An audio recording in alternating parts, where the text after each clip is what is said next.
گمان اتنی بڑی طاقت ہے، اگر مومن کے ساتھ اچھا گمان کر لیا جائے تو اللہ تعالیٰ آپ کے گمان کی لاج رکھ کر مومن کی خرابیوں کو، اس کے عیوب کو خوبیوں میں تبدیل کر دیں۔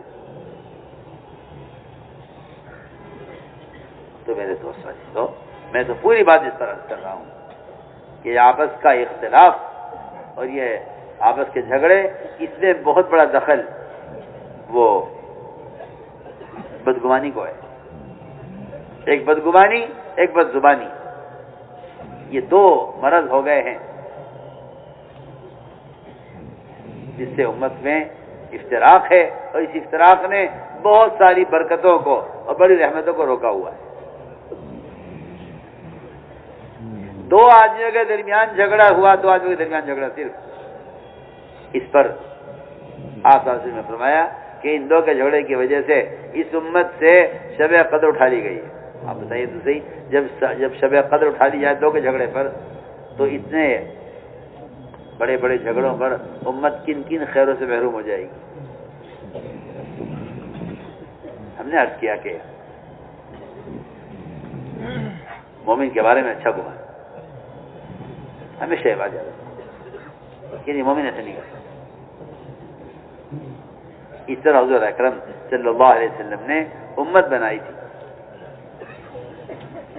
کیونکہ جب بدگمانی پیدا ہوتی ہے تو پھر مومن کے عیب کی تلاش ہوتی ہے، جب عیب سامنے آتا ہے تو پھر مومن کی حقارت پیدا ہو جاتی ہے۔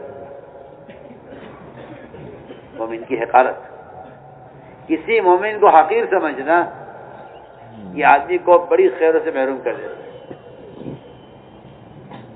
فرمایا کسی کو حقیر مت جانو، کسی کا مومن کو حقیر سمجھنا یہ بعض مرتبہ اللہ حفاظ فرمائے آدمی کو حق سے اور ہدایت سے محروم کر دیتا ہے۔ حضور اکرم صلی اللہ علیہ وسلم نے امت بنائی، آپ نے امت بنائی، اور امت اس طرح بنائی، اللہ اکبر، کہ آپ صلی اللہ علیہ وسلم نے امت بنانے کے لیے ان کے درمیان جتنی نسبتیں تھیں، بہت دھیان سے بات سنیں، ان کے درمیان جتنا فرق تھا،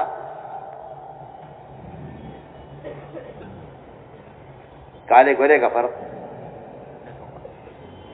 مجھے خاندان نیچے خاندان کا فرق، دولت اور غربت کا فرق، ان کے رنگ اور زبان کا فرق،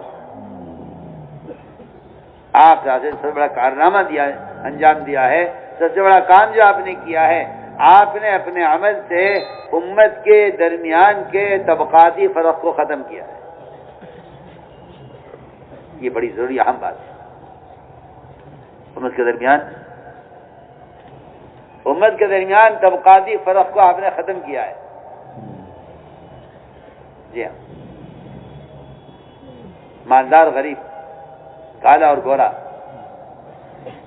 اپنے ملک کا اجنبی ملک کا، اونچے خاندان کا نیچے خاندان کا، ان سب کو آپس میں ایسا ملایا ہے کہ اس سے ہی امت بنی ہے۔ امت کو طبقات میں بٹنے نہیں دیا۔ میں مثال عرض کرتا ہوں کہ آپ صلی اللہ علیہ وسلم نے اپنے قریب والوں میں، آپ نے اپنے قریب والوں میں دور والوں کی اور اجنبی لوگوں کی اہمیت کو پیدا کرنے کے لیے اور ان کے دلوں سے ان کی حقارت کو نکالنے کے لیے آپ صلی اللہ علیہ وسلم نے اجنبی لوگوں کو عہدے دیے۔ بلال حبشی کو مؤذن بنایا، جبکہ حضرت عمر مؤذن بننا چاہتے تھے، حضرت علی حسن کے لیے اذان چاہتے تھے،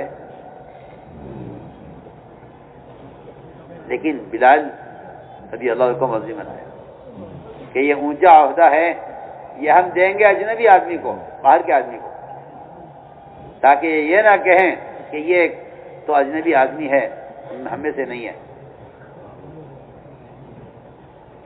اسامہ ابن زید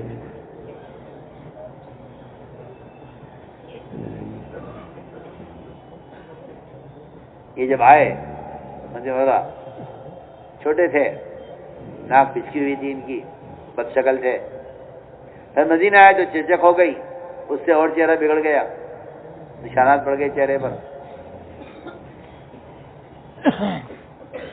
چھوٹے سے تھے، آپ کے گھر میں داخل ہو رہے تھے، اچانک چوکھٹ پہ پیر اٹکا اور یہ گرے اور ان کی پیشانی پر زخم آ گیا، پیشانی پھٹی، یہاں سے خون بہا، ادھر ناک بہ رہی تھی، ادھر خون بہ رہا تھا۔ میں کیا اے عائشہ جلدی اٹھ، امیت عن العزا کہ جلدی اس کے ناک صاف کرو، اس کا خون صاف کرو۔ حضرت عائشہ کہتی ہیں مجھے بہت گھن آئی کہ میں کیسے اس کی ناک صاف کروں، کیسے اس کا خون صاف کروں۔ حضرت عائشہ کو کچھ ناگواری ہوئی اور حضرت عائشہ کو اس کے منظر سے تھوڑی سی کراہیت محسوس ہوئی اور گھن آئی۔ آپ سمجھ گئے کہ عائشہ اسامہ کی ناک صاف کرنے اور عائشہ اس کے خون کو صاف کرنے سے گھن کر رہی ہے۔ آپ اٹھے اور آپ صلی اللہ علیہ وسلم نے حضرت اسامہ کے خون کو اور ان کی پیشانی پر جو زخم آ گیا تھا، اس زخم کے خون کو آپ نے اپنے ہونٹوں سے چوسا ہے۔ روایت میں یمسہ و یمجہ کہ آپ چوستے تھے اور بعد کلی کرتے تھے، پھر چوستے تھے پھر کلی کرتے تھے۔ یعنی جس چیز کو کپڑے سے صاف کرنے میں عائشہ ناگواری ہو رہی ہے، آپ نے ان کے زخم کو اپنے ہونٹوں سے صاف کیا ہے۔ کیوں کیا آپ نے ایسا؟ تاکہ ہمارے اپنوں میں دور والوں کی اہمیت پیدا ہو، ہمارے اپنوں میں غیروں کی اہمیت پیدا ہو۔ اس طرح بنی امت۔ حضرت عائشہ فرماتی آپ جب میں نے یہ منظر دیکھا کہ آپ اس کے ناک صاف کر رہے ہیں اپنے ہاتھ سے اور آپ اس کا خون چوس رہے ہیں اپنے ہونٹوں سے، مجھے کہ اس کے بعد میرے دل سے پھر کسی اجنبی آدمی کی جو ہے حقارت یا اجنبیت ختم ہو گئی۔ سنیے آپ نے یہی اسامہ میدان عرفات میں آپ مزدلفہ جانے میں تاخیر کر رہے، سارے کبار صحابہ انتظار میں کب نکلیں گے اور آپ صلی اللہ علیہ وسلم انتظار کر رہے ہیں کسی کو یہ خبر کس کا انتظار ہو رہا ہے؟ کبار صحابہ کہہ رہے کب چلیں گے، دیر ہو رہی ہے، آپ صلی اللہ علیہ وسلم انتظار میں کسی کے۔ اتنی دیر کے بعد سامنے سے حضرت اسامہ آئے، فرمایا ہاں اسامہ آ گئے، ہم ان کا انتظار کرتے چلو۔ اہل یمن نے یہ کہا اچھا اس کی حیثیت، اس کی وجہ سے ہمیں روکا گیا ہے؟ اتنی بات کہنے کو کئی دن انہوں نے گزر گئی، لوگ کہہ دیتے ہیں نا اچھا بھائی ان کی حیثیت ہے، یہ کون ہوتے ہیں؟ اتنی بات حضرت اسامہ کے بارے میں کہہ گئے یمن والے، روایت کے اندر ہے۔ جب آپ ساتھی کی وفات کے بعد اقتدار آیا تو سب سے پہلے اہل یمن مرتد ہوئے۔ پوچھا گیا کہ اہل یمن کے مرتد ہونے کی کیا وجہ ہوئی؟ تو کہا گیا کہ اسامہ کو ہلکا سمجھنا، حقیر سمجھنا اہل یمن کے مرتد ہونے کا سبب بنا ہے۔ یہ بہت تاکید سے کہہ رہا ہوں، ایک مسلمان کو حقیر سمجھنا اسلام میں اس کی کوئی گنجائش نہیں۔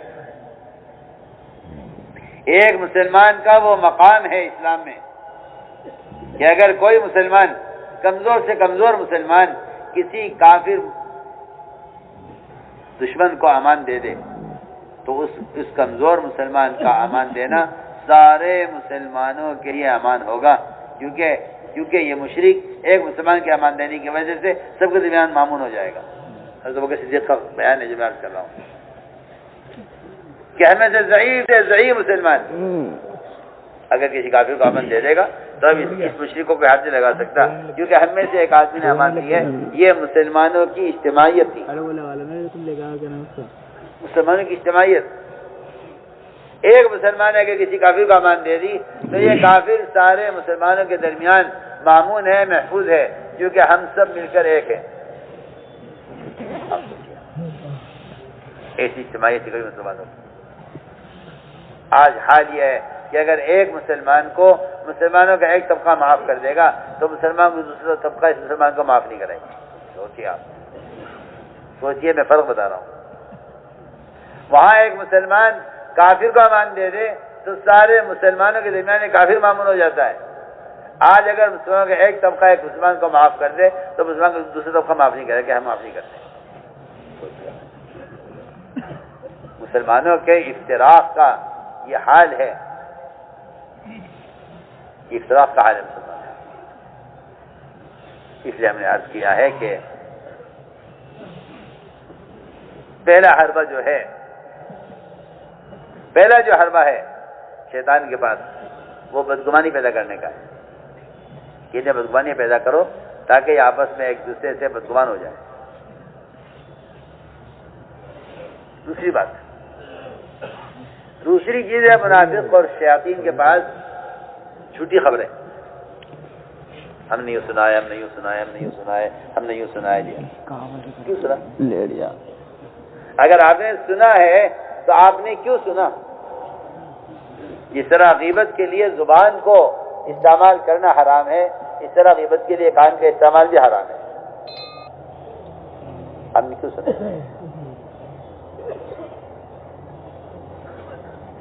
یہ جب نے ایسا سنا ہے، حدیث میں آتا ہے، صحیح روایت ہے کہ ایک آدمی بڑی اچھے بزرگ کی شکل میں، نورانی چہرہ، نورانی داڑھی، بہت اچھے حلیے میں، ایسا حلیہ جس آدمی کے بارے میں، جس آدمی کے بارے میں اس کو جھوٹ کبھی نہیں کہا جا سکتا کہ آدمی جھوٹا نہیں. اس کا چہرہ، اس کی شکل بتا رہی کہ آدمی جھوٹ نہیں ہو سکتا. فرمایا کہ وہ تمہارے درمیان آ کر کوئی بات چھوڑ جائے گا، تم آپس میں اس بات کو دہراؤ گے، کوئی لوگ پوچھیں گے بات تم سے کس نے کہی ہے، یہ کہے گا میں انہیں شکل سے جانتا ہوں، نام سے نہیں جانتا. وہ ماشاءاللہ بڑے بزرگ تھے، وہ نام نہیں میں جانتا ان کا، لیکن چہرے سے جانتا ہوں. انہوں نے فرمایا کہ یہ شیطان ہی تھا، یہ شیطان ہی تھا. اس بات میں ایک بار چھوڑ گیا. تو ہم نے عرض کیا کہ ہم نے حدیث پڑھی تھی شروع میں، ایک آدمی کے جھوٹا ہونے کے لیے کافی اتنا کافی ہے کہ وہ سنی بات کو آگے بڑھا دے. آج کل تو ان موبائلوں کی وجہ سے جھوٹ کا جو ہے منتقل کرنا اور جھوٹ کو آگے بڑھانا یہ ایک سیکنڈوں کا کھیل رہ گیا ہے. پہلے کہیں ملاقات ہو جاتی تھی تو کوئی بات کہیں سنا دی، سن لی، ورنہ اس زمانے میں تو حال یہ ہے کہ جھوٹ کو پھیلانے کے لیے ایک سیکنڈ میں جھوٹ سارے عالم پھیل جاتا ہے. اور یہ بات آپ یاد رکھیں، جھوٹ بولنے والے سے بڑا مجرم جھوٹ کو آگے بڑھانے والا ہے. تو فرمایا کہ شیطان اور منافقین وہ جھوٹی باتیں بنانے میں لگے رہتے ہیں تاکہ مسلمانوں کے درمیان اختلاف پیدا ہو. ان کا نہیں یہی ان کا. چنانچہ واقعہ پیش آیا، میں عرض کرتا ہوں، جھوٹی خبر پر آدمی کیا کیا فیصلے کر لیتا ہے اور جھوٹی خبروں پر کیا کیا لوگ اقدام کر لیتے ہیں. ایک قبیلہ تھا، قبیلہ بنو مستلق، مالدار قبیلہ تھا. زکات رسول یہ اسلام لایا، زکات کا مسئلہ آپ حاضر ہوا اور آپ صلی اللہ علیہ وسلم کے ہاتھ پر بیعت ہوا، اسلام کے فرائض کے ادا کرنے پر عہد کیا. اور وہیں پہلی ملاقات میں اسلام قبول کرتے ہی جب سنا کہ زکات دینی ہے مال کی، تو فوراً سوال کیا، رسول اللہ زکات ہم ابھی لے آئے آپ کے پاس اپنے مال کی، یا آپ کا آدمی آئے گا؟ تو میں نہیں، ہمارا آدمی آئے گا زکات وصول کرنے کے لیے. بہت عجیب غریب قصہ ہے. آپ صلی اللہ علیہ وسلم نے وعدہ کر لیا کہ ٹھیک ہے، ہم اس تاریخ میں آپ کو آدمی بھیجیں گے، وہ آپ سے زکات کا مال لے کر آئے. تم تیاری کر لو، زکات کا مال اتنے وقت میں الگ کر لو، ہمارا آدمی آئے گا زکات لے جائے گا. چنانچہ روایت میں ہے کہ وہ زکات کا مال انہوں نے الگ کر لیا، انتظار کیا کہ اس تاریخ میں آپ کا آدمی آنا ہے. آپ صلی اللہ علیہ وسلم وعدے کو پورا کرتے تھے کسی بھی طرح ہو، وعدہ خلافی نہیں. آپ نے اسی تاریخ میں آدمی حاضر روانہ کر دیا کہ جاؤ بھائی بنو مصطلق سے زکات لے کے آؤ. خالی انہیں بھی دو. ادھر لوگوں کو معلوم تھا کہ آج تاریخ ہے کے آدمی کے آنے کی، تو وہ قبیلہ ان صحابی کے استقبال کے لیے مسجد سے باہر کھڑا ہو گیا کہ بھائی چلو مسجد سے باہر استقبال کریں گے، آپ صلی اللہ علیہ وسلم کا سائے آ رہا ہے. یہ باہر نکلا ہے قبیلے سے اپنی بستی سے. منہ ڈال لو.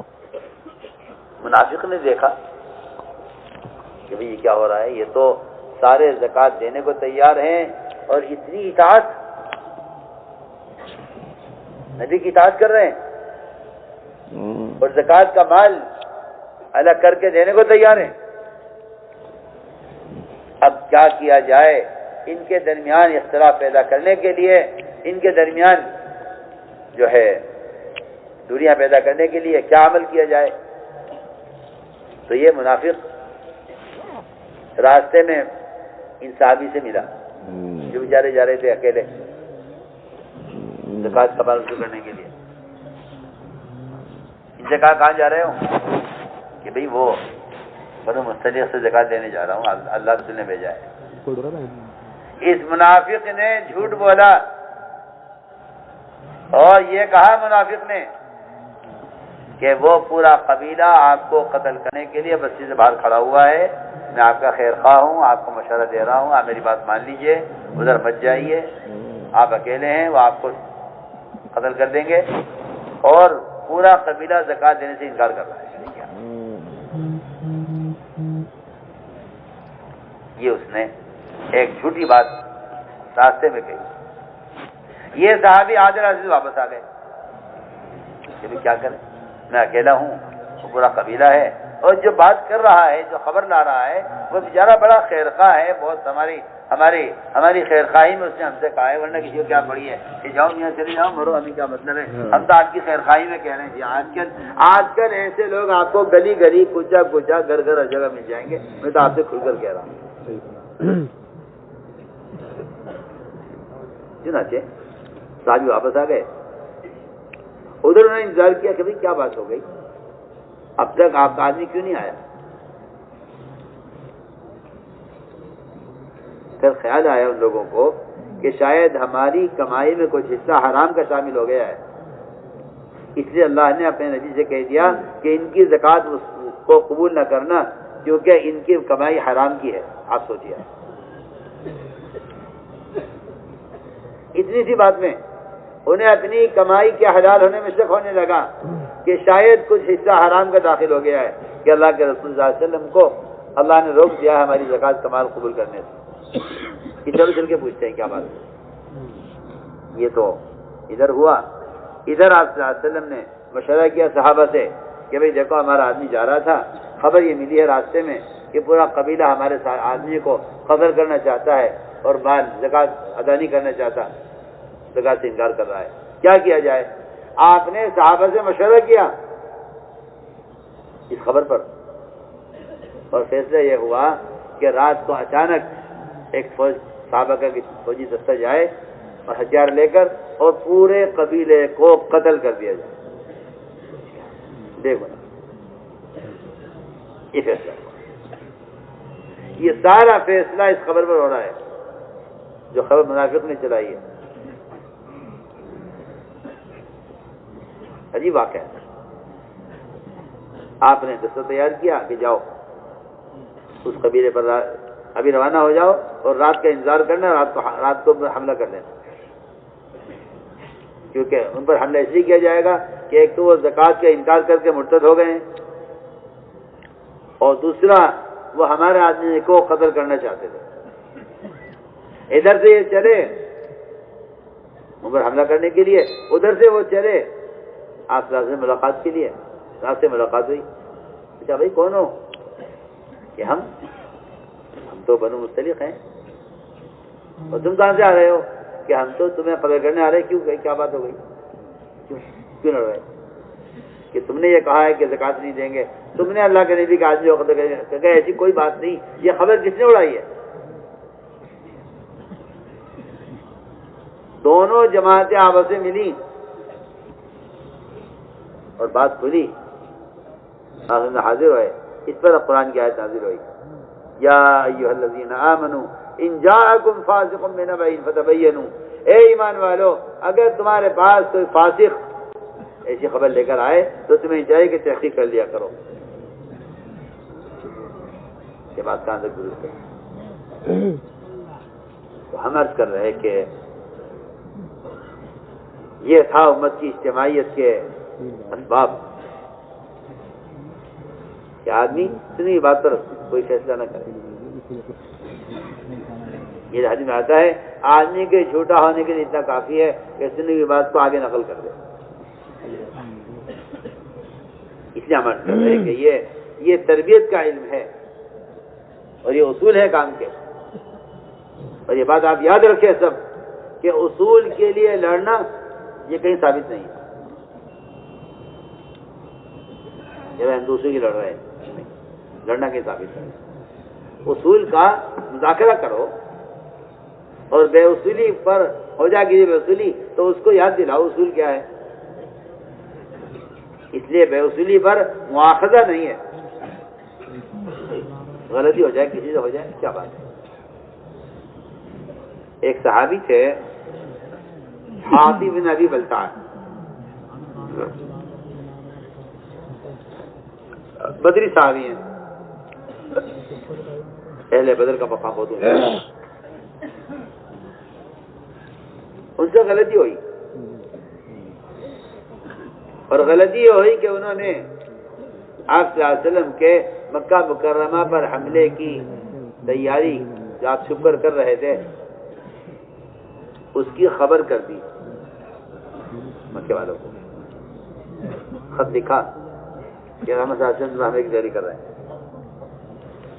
جب خط روانہ ہوا ادھر اللہ نے وحی سے بتا دیا آپ صلی اللہ علیہ وسلم کو کہ ایک عورت خط لے کے جا رہی ہے، منگوائیے خط واپس۔ دو صحابی گھوڑے پر سوار ہو کر گئے، وہ عورت وہی ملی جہاں اللہ کے نبی نے فرمایا تھا، اس سے خط نکلوایا، لے کر آئے، خط کھلا تو حاطب کی طرف سے، حاطب تم نے ایسے کیوں کیا؟ عرض کیا کہ رسول اللہ حضرت نے فرمایا مجھے عرض دیجیے مجھے قبل کر دوں کہ نہیں، پہلے عذر معلوم کرو کیا بات پیش آئی۔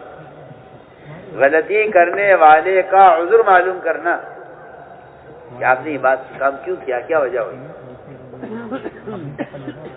کہ آپ صلی اللہ علیہ وسلم تو سراسر امت کے لیے رحمت ہیں۔ آپ صلی اللہ علیہ وسلم نے سوال کیا کہ حاطب تم نے ایسے کیوں کیا، ہماری بات وہاں کیوں پہنچائی؟ عرض کیا رسول اللہ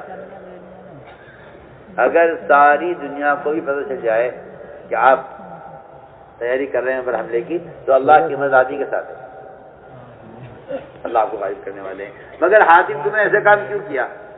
کہا جی میرے بچے ہیں وہاں مکے میں، میں نے مکے والوں پر احسان کیا تھا تاکہ میری اس احسان کے بدلے میرے بچے کی حفاظت کرے۔ فرمایا ہاں عمر حاطب ٹھیک کہہ رہا ہے، اس کا عذر ہم نے قبول کر لیا، اس کو معاف کر دیا۔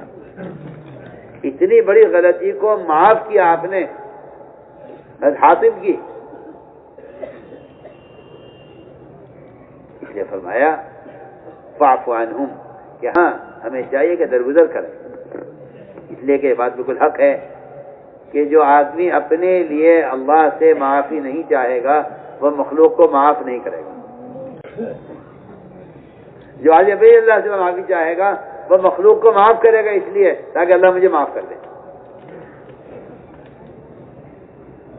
یہ قرآن کی آیت کا میں نے مفہوم عرض کیا ہے، فاعفوا واصفحوا الا تحبون ان یغفر اللہ لکم، کہ معاف کر دو، درگزر کر دو لوگوں سے، کیا تم نہیں چاہتے کہ اللہ تمہیں معاف کر دے؟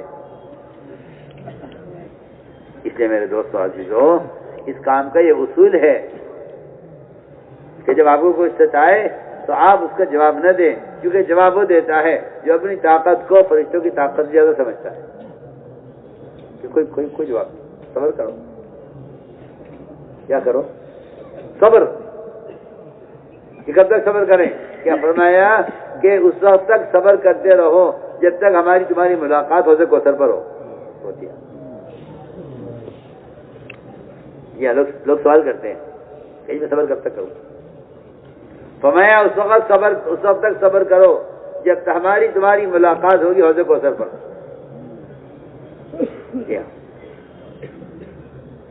آزمائش اب ادھر درگزر کرتے رہنا، معاف کرتے رہنا، اور اپنی ذمہ داریوں کے ساتھ چلتے رہنا، اور اپنے امیر کی اطاعت کرتے رہنا. وہ تمہیں نکالیں گے، وہ تمہیں ستائیں گے، وہ تمہیں جو بھی کچھ ہو ساتھ چلتے رہنا. کسی حالت میں تمہاری ملاقات حوض کوثر پر ہوگی. یہ میں کہا کرتا ہوں کہ اس راستے میں چلنے کا جو ایندھن ہے، جو پیٹرول ہے، وہ صبر ہے. یہ میں کہا کرتا ہوں ساجد ہے کہ جہاں صبر ختم ہو جائے گا وہاں اس کا صبر بھی ختم ہو جائے گا. جہاں صبر ختم وہاں سفر بھی ختم. یہ ظاہر بات ہے، جب گاڑی میں تیل نہیں رہے گا تو گاڑی آگے کیسے جائے گی؟ اس راستے میں آگے بڑھنے کا جو اصل بنیادی ذریعہ ہے وہ ناگواریاں اور صبر اور تحمل ہے. اس لیے فرمایا کہ کسی کی بات کا جواب مت دو. اگر تم جواب دو گے تو اللہ کی مدد اٹھ جائے گی فوراً. ابوبکر رضی اللہ تعالیٰ عنہ کو ایک یہودی نے برا کہنا شروع کیا اور کہتا رہا. آپ راستے میں کھڑے رہے. چنانچہ ایک بات کا ابوبکر رضی اللہ عنہ جواب دے دیا کہ اس بات کا جواب دینا بہت ضروری ہے. ایک بات کا جواب دیا جس کا جواب دینا ضروری تھا. آپ صلی اللہ علیہ وسلم وہیں سے رخ پھیر کے چل دیے. ہمارے علیہ آپ کہاں جا رہے ہیں؟ فرمایا کہ ابو بکر بات سنو، اللہ تعالیٰ کی طرف سے مدد اور فرشتہ مسلسل بول رہا تھا، مگر جب تم نے بات کا جواب دیا تو فرشتہ چلا گیا اور میں بھی یہاں سے جانے لگا. اللہ کی مدد اٹھ رہی ہے. آپ سنیے تو صحیح. آپ اپنے مقدمے کے لیے کوئی وکیل کر لیتے ہیں. اس وکیل کی طرف سے بات یہ ہوتی ہے کہ آپ عدالت میں نہیں بولیں گے، میں بولوں گا آپ کی طرف سے. ایسا ہی ہوتا ہے نا. اگر آپ کوئی وکیل کر لیں اپنے کسی مقدمے کے لیے عدالت میں تو آپ کا کام یہ آپ خاموش بیٹھے رہیے، وکیل سب دیکھے گا، وکیل بولے گا جج کے سامنے. ایسا ہی ہوتا ہے نا. تو میں تو حیران ہوں کہ آپ مخلوق کو وکیل بنا کے تو خاموش رہتے ہیں، اللہ کو وکیل بنا کے جواب دیتے ہیں. سمجھے ہماری بات؟ ہم کیا کہہ رہے ہیں؟ حیرت کی بات ہے یہ کہ آپ مخلوق کو وکیل بنا کر تو خاموش رہتے ہیں کہ جی مجھے نہیں بولنا ہے، وکیل بولے گا. اور اللہ تعالیٰ کو وکیل بنا کر آپ جواب دینا چاہتے ہیں لوگوں کی بات کا. کہ جواب دو. کیا جواب؟ خاموش. کیونکہ اللہ کو وکیل بنا لیا ہے. جی ہاں، کہ اللہ کو وکیل بنا لو تو پھر اللہ تعالیٰ تمہاری وکالت بھی کریں گے، اللہ تمہاری حفاظت بھی کریں گے. کیونکہ یہ بات بالکل خدا کی قسم حق ہے کہ اس راستے کی ترقیات اللہ کی قسم اس راستے کی اذیتوں میں ہے. اس راستے کی اذیتیں اس راستے کے سائن بورڈ اور راستے کے سنگ میل کی طرح ہیں. بورڈ لگ رہے تھے نا جگہ جگہ، یہ راستہ میرٹھ جا رہا ہے، یہ راستہ علی گڑھ جا رہا ہے، یہ راستہ. جی ہاں، اس راستے میں جو تکلیفیں پیش آئیں ان تکالیف کو صحابہ کی تکالیف میں تلاش کیا کرو. اگر تمہیں وہ تکلیفیں ملتی جائیں تو سمجھ لو کہ صحیح راستے پر چل رہے ہو. شکایت نہ کرو. مجھے آپ بتائیے تو صحیح، ایک آدمی کوشش کر کے ڈاکٹر سے وقت لیتا ہے کہ جی میرا آپریشن آپ کو کرنا ہے، آپ بتائیے کب کریں گے؟ وہ کہ 1 مہینے کے بعد کہے کہ نہیں ڈاکٹر صاحب 1 مہینے کی گنجائش نہیں ہے، آپ مجھے اگلے ہفتے کا وقت دے دیجیے کسی طرح. ڈاکٹر صاحب آپ مجھے میرا آپریشن اگلے ہفتے کر دیجیے. سوچیے جب یہ ڈاکٹر سے آپریشن اصرار کر کے کوشش کر کے کرواتا ہے تو مجھے آپ بتائیے اگر ڈاکٹر اس کا آپریشن کریں اور اس کو تکلیف ہو اس آپریشن سے تو کیا یہ ڈاکٹر پہ ناراض ہوگا؟ کہ آپ نے کیا کیا؟ تکلیف ہو رہی ہے، اندر سخت تکلیف ہے، اور اسی تکلیف میں ڈاکٹر صاحب آپ کو بہت شکریہ ہے، آپ کا بہت احسان ہوا کہ آپ نے آپریشن کر دیا. جی آپ سوچیے تو صحیح، آپ کو تکلیف ہو رہی ہے اور آپ ڈاکٹر کا شکریہ ادا کر رہے ہیں کہ آپ نے. اور میں کہتا ہوں اس راستے میں اللہ کوئی تکلیف لائیں آپ کی ہدایت کے لیے تو آپ شکایت کرتے ہیں. سوچیے آپ شکایت کرتے ہیں کہ ایسا کیوں ہو رہا ہے میرے ساتھ، ایسا میرے ساتھ کیوں ہو رہا ہے؟ یہ شکایتیں وہ لوگ کرتے ہیں جو اس راستے میں محمد صلی اللہ علیہ وسلم پر آنے والی اذیتوں کے تذکرے نہیں کرتے۔ فرمایا کہ جو اس کام کو کرے گا اس پر وہ سارے حالات آئیں گے جو نبیوں پر آئے ہیں، جو اس کام کو کرے گا وہ صحابہ والی ناگواری سے گزرے گا۔ یہ تو آپ یہ راستہ پکڑیے مت، جی ہاں، یا پھر اس راستے میں چلنے والے اس راستے کی اذیتوں پر صبر کرے، شکایت نہ کرے۔ تو میں نے عرض کیا دوستو یہ ہے بات،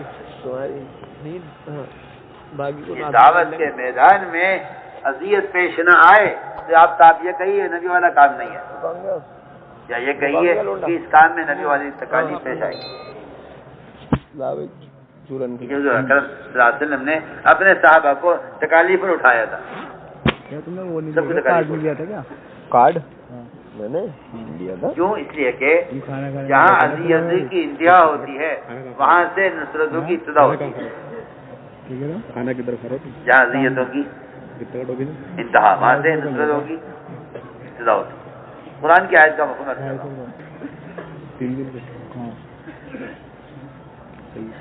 وَلَقَدْ كُذِّبَتْ رُسُلٌ مِّن قَبْلِكَ فَصَبَرُوا عَلَىٰ مَا كُذِّبُوا وَأُوذُوا حَتَّىٰ أَتَاهُمْ نَصْرُنَا۔ اس آیت کا مفہوم یہ ہے کہ آپ سے پہلے کبھی جھٹلایا گیا ہے،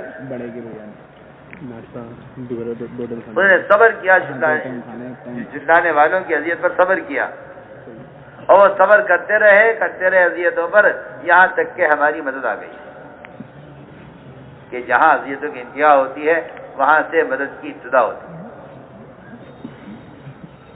اس لیے حضور اکرم صلی اللہ علیہ وسلم نے فرمایا ہے، حدیث ہے، آپ نے فرمایا اخذت باللہ ما لم یخف احد واوذیت فی اللہ ما لم یوذع احد، کہ اللہ کے دین کے دعوت میں جتنا مجھے ڈرایا گیا کسی کو نہیں ڈرایا گیا، اور جتنا مجھے ستایا گیا کسی کو نہیں ستایا گیا۔ آپ یہ بات یاد رکھیے گا کہ آپ صلی اللہ علیہ وسلم کو ستائے جانے کی وجہ یہ نہیں تھی کہ آپ نبی ہیں، ہم آپ سے بہت اہم بات ہے،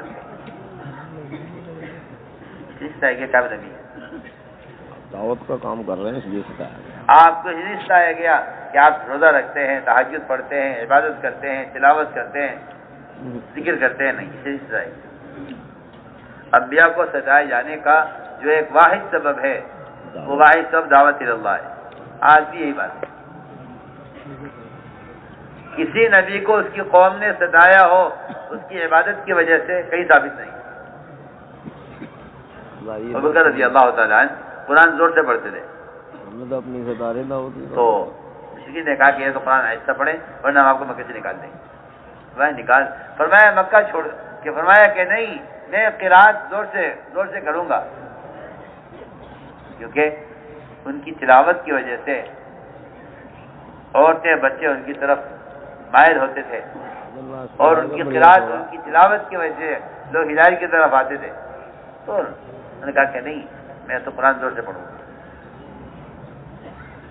ابن دغینہ نے اس شرط پر امان دی تھی کہ آپ قرآن آہستہ پڑھیں تو رہے آپ، نہ کہ نہیں اب امان واپس لے لیتے ہیں، لیکن قرآن زور سے پڑھوں گا۔ ابن بغیرہ صحابی کا نام ہے۔ میں آپ سے صاف سے بات کرتا ہوں، اگر آپ آلات اور ذرائع سے، اسباب اور وسائل سے، اخبار اور پمفلیٹ سے اگر آپ دین کی باتیں پھیلانے کو دعوت سمجھتے ہیں تو میں 100 بار اللہ کی قسم کھا کر کہہ سکتا ہوں کہ اس میں نبیوں کی لائن کی کوئی اذیت نہیں۔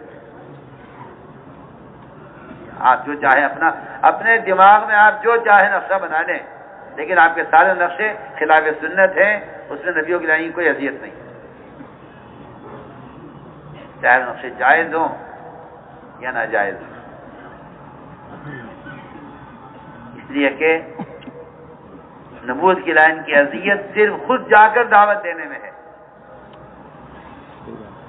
ایک آدمی کا خیر خواہ بن کر اس کے دروازے پر جائے اور پھر وہاں سے اس کو دروازے دھکا دے دے، بتائیے کتنی تکلیف ہوگی،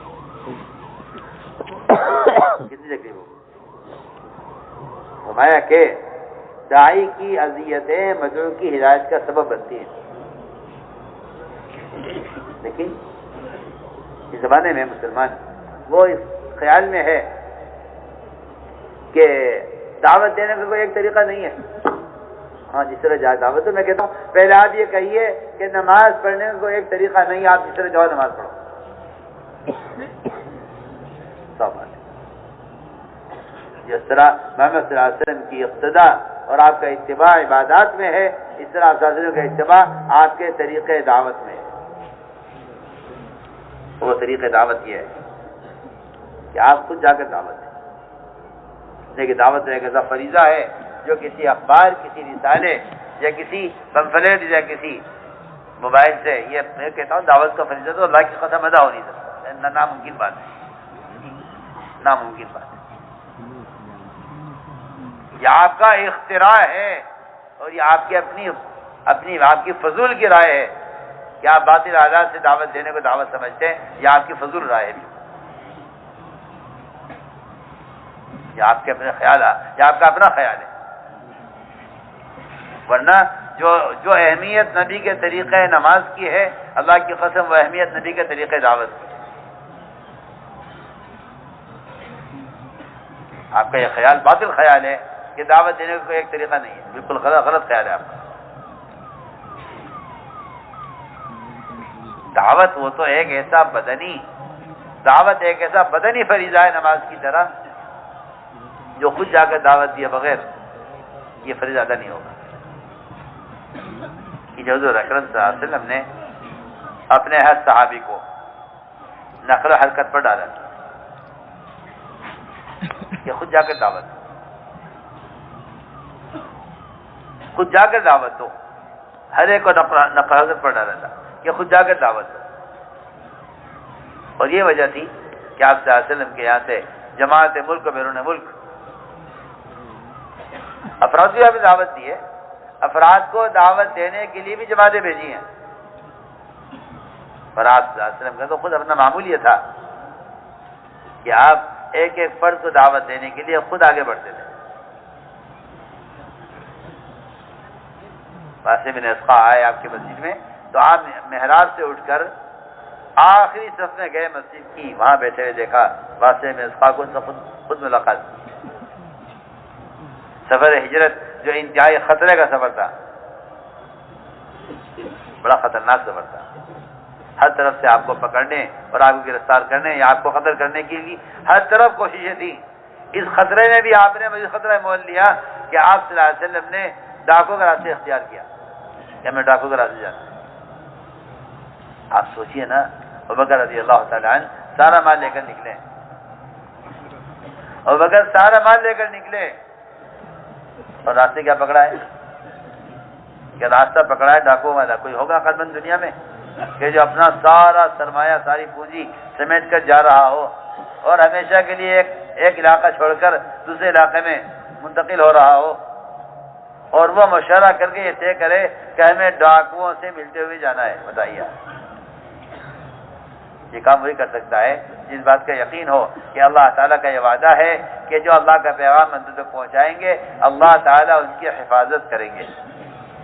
یہ کام وہ کر سکتا ہے, یہ کام وہ کر سکتا ہے جس کو اللہ کی حفاظت کا یقین ہو. چنانچہ آپ صلی اللہ علیہ وسلم نے سفر ہجرت میں ڈاکو کا راستہ بالارادہ آپ نے طے کیا.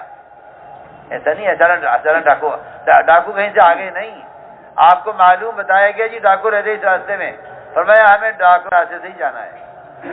ان کو دعوت دیں گے, دعوت دینے کو تو اور لوگ بہت ہیں, اور یہ اس راستے لوگ ملیں گے, ان کو دعوت دے دیں گے. کیا ضروری ہے کہ آپ اتنا سامان مال لے کر آپ جا رہے ہیں اور آپ ڈاکو کے راستے سے جائیں؟ ہم دعوت دیں گے.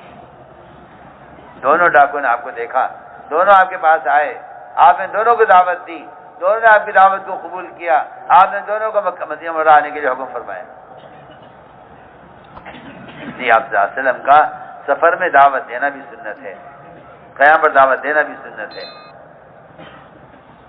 تو میرے دوستو عزیزو, اصل بات یہ ہے کہ خروج اور نقل و حرکت یہ تو دعوت کا قوام ہے, اس کے بغیر تو دعوت کا کوئی تصور ہی نہیں ہے. صاحب سے بند کرتا ہوں.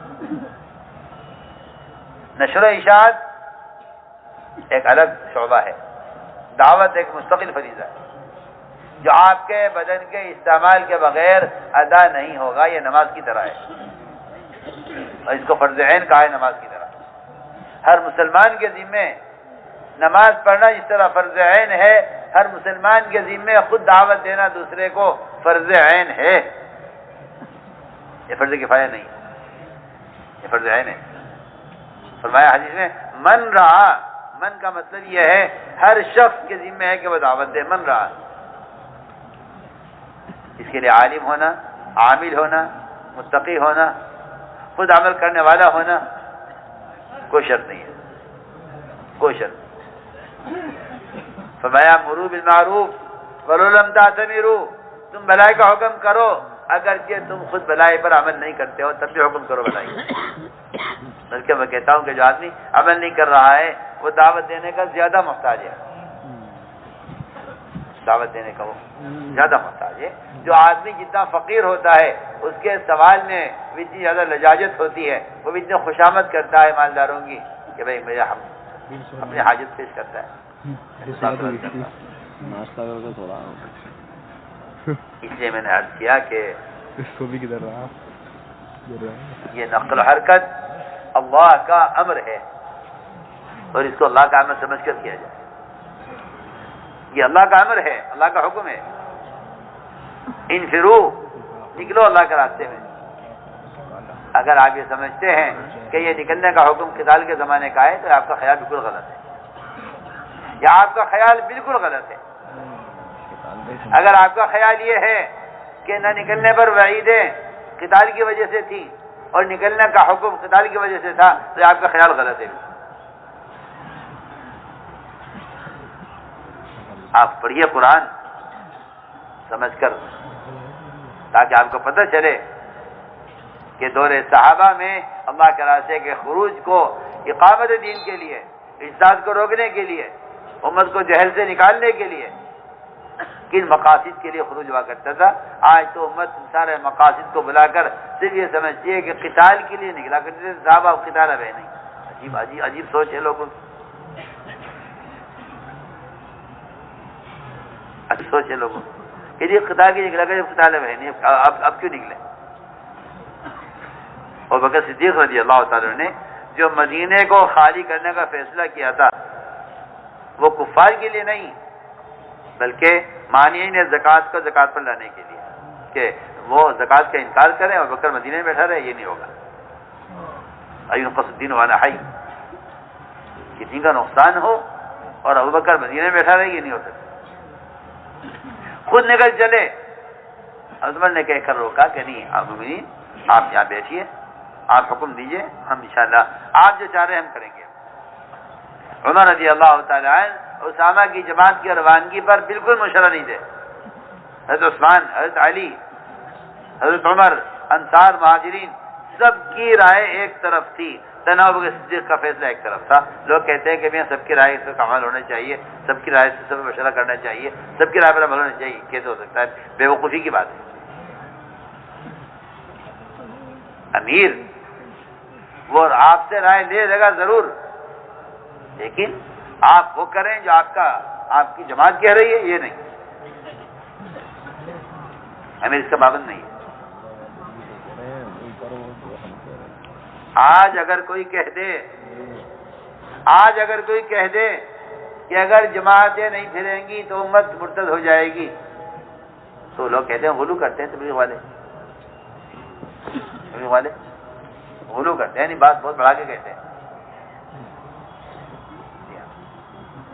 آج جبکہ امت کی تعداد آپ عالمی سطح پر غور کیجیے کہ مسلمان کی تعداد اس وقت پوری دنیا میں کیا ہے. آج آپ یہ بات کہہ رہے ہیں بابو آگے پورا زمانہ دکان لگا رکھی ہے. جب مدینہ منورہ کے اندر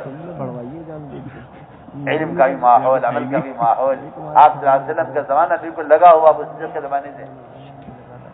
خیر القرون، بہترین معاشرہ، بہترین معاملات. اس زمانے میں ابو حضرت رضی اللہ تعالیٰ عنہ بار بار قسمیں کھا رہے، واللہ ثم واللہ. لوگوں نے ابو بکر اے ابو حضرت قسمیں کھا رہے ہو، کیا کہنے کیا چاہتے ہو اس قسمیں کھا کر؟ میں یہ کہنا یہ چاہتا ہوں کہ اگر ابوبکر رضی اللہ تعالیٰ عنہ اس دن جماعت روانہ نہ کرتے تو اللہ کو کوئی سجدہ کرنے والا باقی نہ رہتا۔ میرے دوست عزیزو، یہ نقل و حرکت اور یہ خروج، یہ تو اللہ کے امر کی وجہ سے ہے، کیونکہ یہ بات بالکل واضح ہے کہ خروج کا چھوڑ دینا یہ امت کو جہالت میں اسلام میں جھونک دینا ہے۔ یہ قرآن نے صاف کہہ دیا بالکل کہ تواصی بالحق تواصی بالصبر، یہ دونوں چیزیں ایمان اعمال صالحہ کی طرح اتنا اہم فریضہ ہے کہ ان چاروں کام کو کیے بغیر مسلمان صرف ایمان اعمال صالحہ کر کے خسارے سے بچ نہیں سکتا، جب تک اس کے ساتھ تواصی بالحق تواصی بالصبر نہ ہو، یعنی لوگوں کو نیکی پر آمادہ کرنا اور لوگوں کو برائی سے بچانا، اگر دونوں کام نہ ہو تو آدمی تو صاف کہتا ہے قرآن کہ امت خسارے سے بچ نہیں سکتی۔ اس لیے نکلنا اللہ کا امر ہے، نکلنا اللہ کا حکم ہے، مالیسا کا محفوظ ہے۔ اس راستے میں نکلنے میں کوتاہی کرنا اللہ کے عذاب کو واجب کر دیتا ہے، عذاب کو صاف سمجھ کرتا ہوں کہ نکلنے میں جلدی کرنی چاہیے،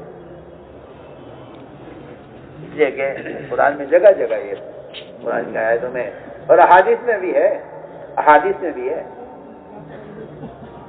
حضور اکرم صلی اللہ علیہ وسلم نے اتنی اہمیت پیدا کی تھی اس امت میں دعوت کی اور نقل و حرکت کی کہ میں آپ سے عرض کروں کہ اگر کوئی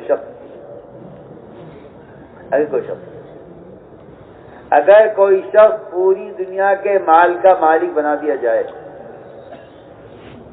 اللہ تعالیٰ کی قدرت سے کر لے، کسی کو بنا دے مالک پوری دنیا کے مال کا، اور وہ اس سارے مال کو اللہ کی رضا والے کاموں میں خیر کے کام میں خرچ کر دے، اللہ کی قسم یہ شخص آدھے دن اللہ کے راستے میں نکل کر دعوت دینے والے کے برابر نہیں ہوتا۔ حدیث ہے، میں تو کوئی اپنی باتیں نہیں بنا رہا کہ آج یہ کہیں یہ بڑی آگے کی بات کیا گیا، میں تو حدیث کا ترجمہ کر رہا ہوں۔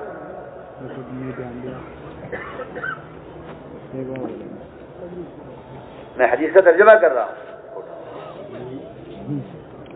میں حدیث کا ترجمہ کر رہا ہوں کہ اگر کسی مسلمان کو پوری دنیا کے مال کا مالک بنا دیا جائے اور وہ اس سارے مال کو اللہ کی رضا کے لیے اللہ کی رضا والے کاموں میں خرچ کر دیں تو خدا کی قسم صرف آدھے دن اللہ کے راستے میں نکل کر دعوت دینے والے کے برابر نہیں ہے۔ حدیث ہے، حدیث ہے، روایت ہے، اسی طرح ہے، کیونکہ مال کے خرچ کرنے سے لوگوں کی وقتی ضروریات پوری ہو جائیں گی، لیکن دعوت اللہ کو چھوڑنے سے مسلمان کی جو ابدی آخرت ہے وہ نہیں بنے گی۔ میں صاحب سے بات کرتا ہوں، آپ ایک وقت کسی کو کھانا کھلا دیں،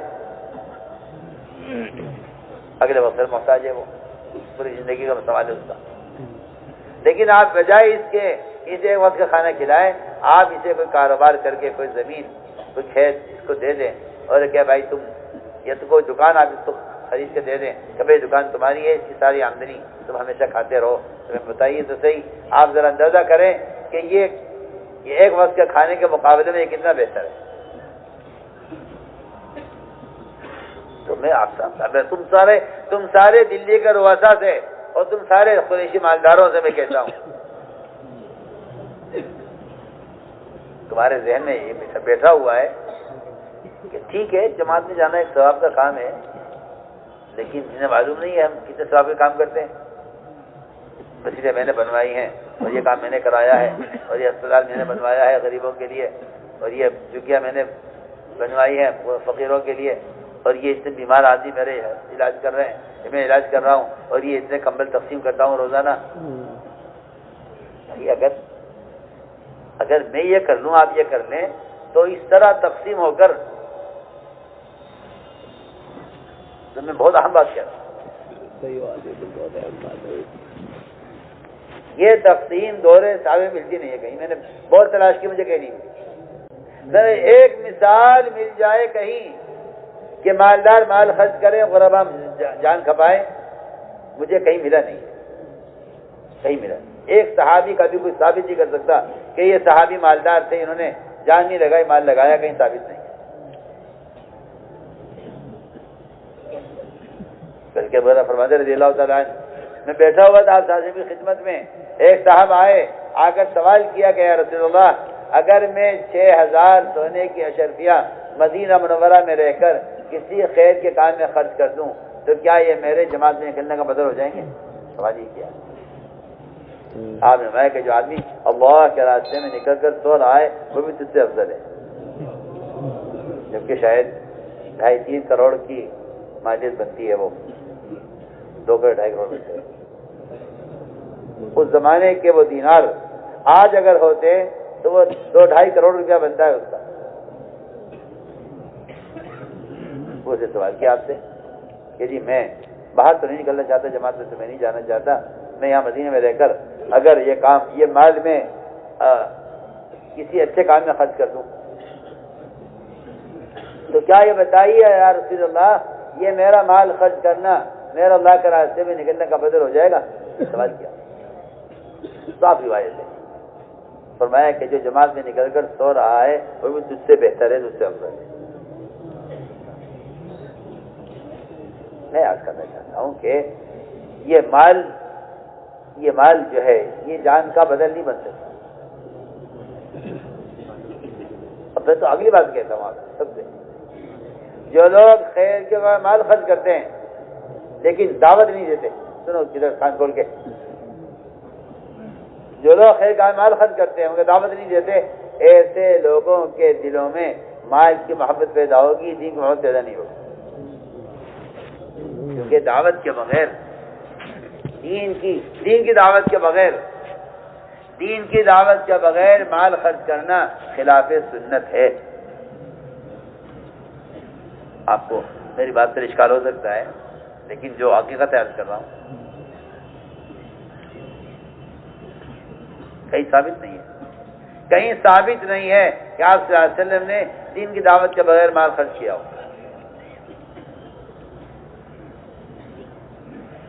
آپ صلی اللہ علیہ وسلم نے اپنے خاندان کو قبیلے کو جمع کیا، 40 آدمی تھے دعوت دینے کے لیے، اسلام کی دعوت دینے کے لیے۔ ان 40 آدمیوں میں سے ہر آدمی کی خوراک ایک بکرا، اس بکرے کے شوربے کے ساتھ روٹی کے ساتھ ایک بکرا ایک آدمی کی خوراک، ایک بکرا ایک آدمی کی خوراک، ایک آدمی کی خوراک ایک بکرا، ایک وقت میں ایک آدمی کی خوراک ایک بکرا۔ اس لیے کہ حدیث میں ہے کہ مومن 1 آنت کے بقدر کھاتا ہے اور کافر 7 آنتوں کے بقدر کھاتا ہے، کافر کی کیونکہ اس کے کھانے برکت نہیں ہے، جی ہاں، تو ایک کافر 7 آدمیوں کے برابر کھاتا ہے۔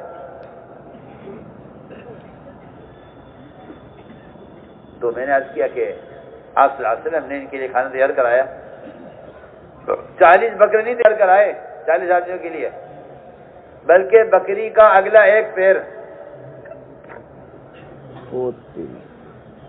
بکری کا 40 بکروں اگلا ایک پیر، 2 نہیں ایک پیر، اور 14 چھٹاک آٹا، جو روایت میں ہے